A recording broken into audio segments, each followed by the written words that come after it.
ప్రకాశం జిల్లా అద్దంకి సమీపంలోని కొరసపాడు రిజర్వాయర్ ను జిల్లా కలెక్టర్ పి రాజబాబు పరిశీలించారు. ఈ సందర్భంగా నిర్వాసితులకు నష్టపరిహారం చెల్లింపుతో పాటుగా రిజర్వాయర్ వద్ద పెండింగ్ లో ఉన్న పనులను 2 నుంచి 3 నెలల్లో పూర్తి చేసేలా చర్యలు తీసుకుంటున్నట్లుగా తెలిపారు.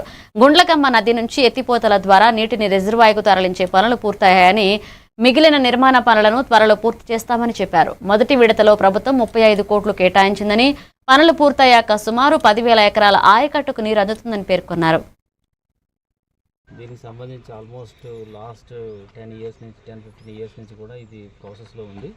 బట్ ఆల్మోస్ట్ ఇది ప్రాజెక్ట్ కంప్లీట్ అయిపోయింది. దట్ మీన్స్ డ్రాయల్ ఏదైతే చేసుకోవాలో అక్కడ లిఫ్ట్ ఇరిగేషన్ కానీ, తర్వాత పైప్స్ కానీ, లేయింగ్ అంతా కూడా కంప్లీట్ అయిపోయింది.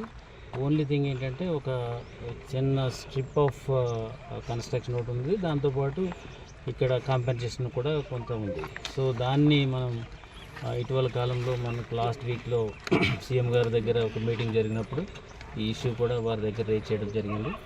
సో వారి బడ్జెట్లో కూడా మనకి ఒక 35 crores ఫేజ్